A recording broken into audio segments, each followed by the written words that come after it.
Commissioner Roth, you'll be going first on this question. It's a long one. Everybody listen carefully. How has or will the Oklahoma Corporation Commissioner's Office help to push for energy efficiency awareness with the public, and how will you enhance this program to save Oklahomans money under your leadership? Thank you. This is a passionate issue for me, and it's nothing that is, typical cocktail party conversation, but bear with me for a minute. The concept of energy efficiency or conservation is the idea, ultimately, that you consumers deserve a chance to save on your energy usage instead of just the typical business model where you get charged for consuming without any choice. Here's what I mean in real issues. Our state is ranked, sadly, 43rd in the nation on what utilities invest on the consumer side of the meter. 43rd, some say 46th. It's way behind where we need to be.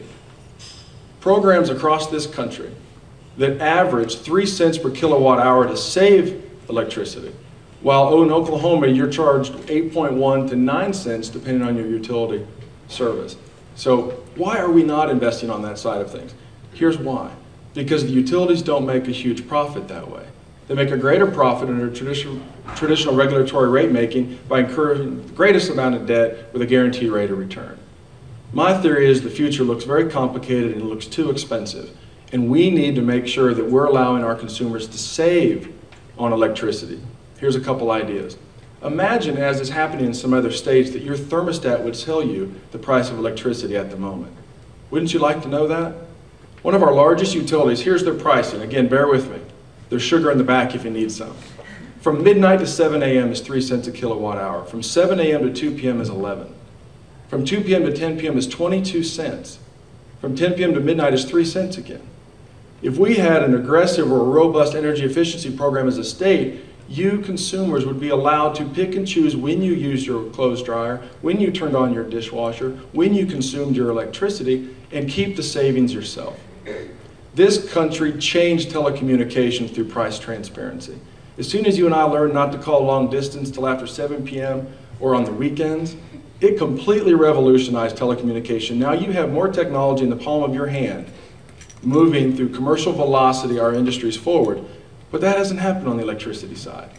My colleagues have been there a while and don't think it's necessarily a good idea and haven't challenged our utilities to do better. I started that conversation. I initiated a cause, in fact, opened a deliberation on that, I think, for the first time in modern history. I couldn't get a second vote when we deliberated on that in March, but I'm not about to give up. We did some quick start programs with the help of the utilities, light bulb giveaways, weatherization for low-income seniors to help them save on their utility bills. But we've got to do more. If the kilowatt saved is 3 cents, isn't that a better idea than charging you 8 cents for using more power than you need? Energy efficiency is right to invest. When the chairman of Duke Energy, a large major utility out of the Carolinas, tells us that the kilowatt saved is the 5th fuel for America's future, it can help Oklahomans too, and I'm absolutely committed to the idea. It's a complicated subject, but at the end of the day, you will save money if this state catches up to where it needs to be with energy efficiency, and I'm committed to it. Can I have you repeat the question? That was a really long answer, and I think I need you to repeat the question. How has or will the Oklahoma Corporation Commissioner's Office, okay, I have a irregular verb in here, sorry about that. How has or will the Oklahoma Corporation Commissioner's Office help to push for energy efficiency awareness with the public, and how will you enhance this program to save Oklahomans money under your leadership? It's already out there, and you've heard people say, what is the cleanest kilowatt hour? The one that's not used. And it's important to move forward in technology with smart metering technology where you can actually see what you're actually spending on electricity. But we've got seniors, we've got people that are low income, health issues, that they can't make the adjustments maybe that some of us can. There are some that can probably cook and do things in the afternoon when there's not such a demand for power, and maybe that's part of what we need to do, incentivize use that's off peak so that it's actually a cheaper price and encourage more people to do that. But think about it in school. Did you learn the lesson after one class? No. We have to continue to repeat what needs to be done. Because it's not just about smart technology, it's not just about what the utilities can do, it's about what all of us can do.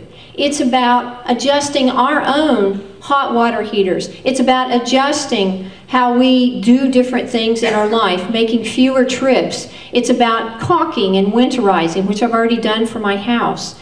Each one of us has something that we can do and take back to our families and do. Think about it. Do you remember when the seatbelt law was passed? And we all had to get used to that if you weren't putting your seatbelt on? Think about it now. What generation is the one that talks to you the most about making sure your seatbelt is hooked? Children.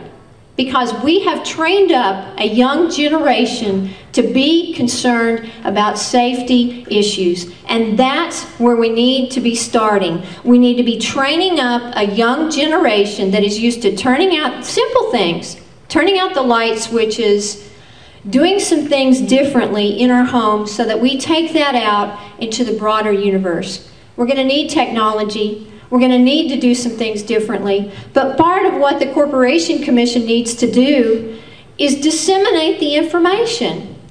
We need to provide podcasts, maybe through the website. We need to work on public service announcements that we can regularly do to help spread the information. We need to help provide and encourage, just like the OERB has with its fossils to fuels and its programs for young people in school. We need to be thinking about some of these things so that we can move forward and raise up a generation of kids who are already going to be in the green world and who are already thinking about that. So I think it's going to take technology. I think it's going to take a better use of people and resources. I think it's going to be reaching out to young people. And I think it's also going to be working with a bunch of different public organizations, AARP, different groups, so that we make sure we're looking at everyone and providing things that work the best. Because guess what? Do you think you're going to get one of these smart meters in your house for free? There's a cost associated with everything that we do to try to save, and we have to make sure we're making the highest and best good of those things. Thank you. Let me share just a little of the research that I've learned over the last year and a half while doing this job. There's some incredible proposals going on in America. There's some great installations of these ideas as well. In most states, there are tax incentives associated with incentivizing the consumer to afford these products.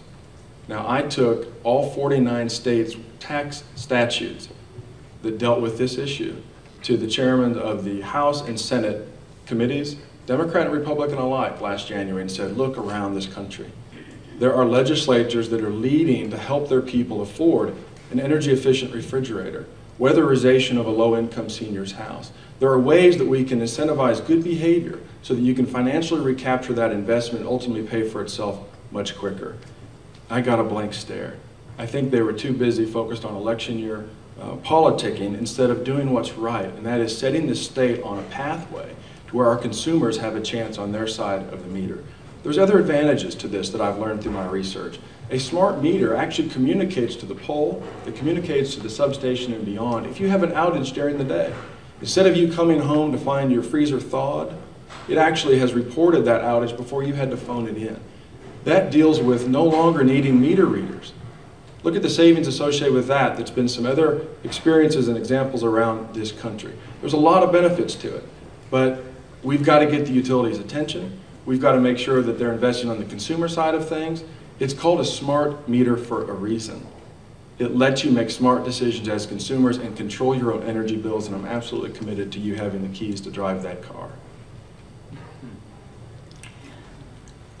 Again, fundamentally, there's a simple part of this. Technology is part of it, but the simple part is remembering that the cleanest kilowatt hour is the one that we don't use. It's the one that we work on conserving and becoming more energy efficient ourselves. Because typically, think about this, what causes our behavior patterns and our habits to change? If you had to think of a four-letter word, what would it be? How about pain? It's pain in the pocketbook. It's something that costs us more. We're going to have to work to change consumer behavior. Smart meters are an important part of where we can go, but we have to evaluate the cost of any program that we put in place to make sure that what's expended on it is going to be worth the benefits that actually come to us. And again, I still believe it is critically important outreach to the public, outreach to the youth, so that we can start doing some behaviors that actually save us energy in addition to some of the other things that can be done. Because I can tell you, some of the things that work for urbanites are not going to work in the rural areas who get their power from rural cooperatives and who don't have the same broad base of consumers, and it's very varied application. And I think we have to make sure that whatever we're doing, we look at the really broad brush approach.